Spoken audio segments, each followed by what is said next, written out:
নমস্কার বন্ধুরা, আপনারা দেখছেন ASM Bangla online YouTube channel. বন্ধুরা, যোগ্য তালিকা প্রকাশের আগে কমিশনকে বিরাট নির্দেশ মমতার। চাপে এবার এসএসসি। হ্যাঁ বন্ধুরা, সম্পূর্ণ বিষয়টি আলোচনা করব এই ভিডিওর মাধ্যমে, তাই ভিডিওটি স্কিপ না করে শুরু থেকে শেষ পর্যন্ত অবশ্যই দেখুন এবং চ্যানেলে নতুন হলে চ্যানেলটিকে সাবস্ক্রাইব করে বেল আইকনটি বাজিয়ে অল নোটিফিকেশন অন করে দিন। আগামী 16 জুলাই সর্বোচ্চ আদালতে এসএসসি মামলার শুনানি। হাতে সময় খুবই কম। তার আগে ত্রুটিমুক্ত তালিকা তৈরি করতে স্কুল সার্ভিস কমিশনকে নির্দেশ দিলেন মাননীয় মুখ্যমন্ত্রী মমতা বন্দ্যোপাধ্যায়।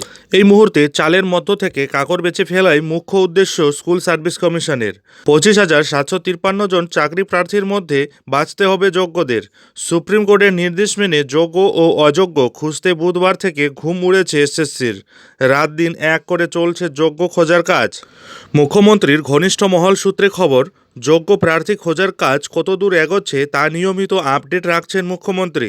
লোকসভার ভোট প্রচারের ব্যস্ততার মাঝেও মমতার মাথায় এসএসসি ইস্যুতে তাই নিয়মিত অভিষেক বন্দ্যোপাধ্যায়ের সঙ্গে যোগাযোগ রেখে চলছেন। আলোচনা চলছে শিক্ষামন্ত্রী ব্রাত্য বসুর সাথেও। লক্ষ্য একটাই, সর্বোচ্চ আদালতের কাছে যোগ্যদের তথ্যসহ তালিকা তুলে দেওয়া।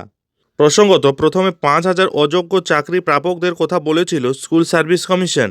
প্রথম ভাগে 7,000 প্রার্থীর নিয়োগ অবৈধ বলে মেনে নিয়েছিল এসএসসি। তবে বিকেল হতেই পাল্টে গেল ছবি। শুনানির দ্বিতীয় ভাগে 8,324 জনের নিয়োগ অবৈধ বলে সুপ্রিম কোর্টে জানায় কমিশন।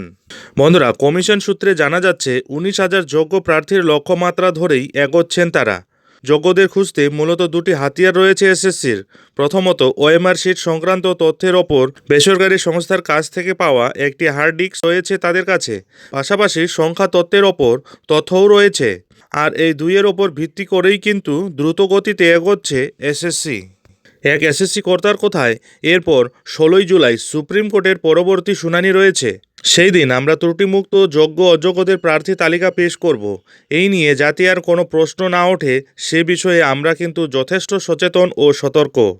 এক এসএসসি কর্তার কথায়, কলকাতা হাইকোর্টের রায়ে বাতিল হয়েছে এসএসসি 2016 সালের গোটা প্যানেল। নিয়োগে দুর্নীতির অভিযোগে নজিরবিহীন রায় দেয় কলকাতা হাইকোর্টের ডিভিশন বেঞ্চ। এক ধাক্কায় চাকরি যায় 25,753 জনের। হাইকোর্টের রায়ের বিরোধিতা করে সুপ্রিম কোর্টের দ্বারস্থ হয়েছিল রাজ্য সরকার, এসএসসি, মধ্যশিক্ষা পর্ষদ। সেই মামলার শুনানিতেই আপাতত স্বস্তিতে চাকরিহারারা। আগামী 16 জুলাই পর্যন্ত চাকরি বহাল সকলের। তবে পরবর্তী শুনানিতে তথ্যসহ তালিকা দিতে হবে কমিশনকে। এখন দেখার বিষয় এটাই যে আগামী 16 জুলাই আদৌ কি যোগ্য ও অযোগ্যদের তালিকা দিতে পারবে এসএসসি। যাই হোক বন্ধুরা, এখন এ পর্যন্তই। 2016 এসএসসি নিয়োগ মামলার পুরো আপডেট ঠিক সময় মতো পেতে অবশ্যই চ্যানেলে চোখ রাখুন।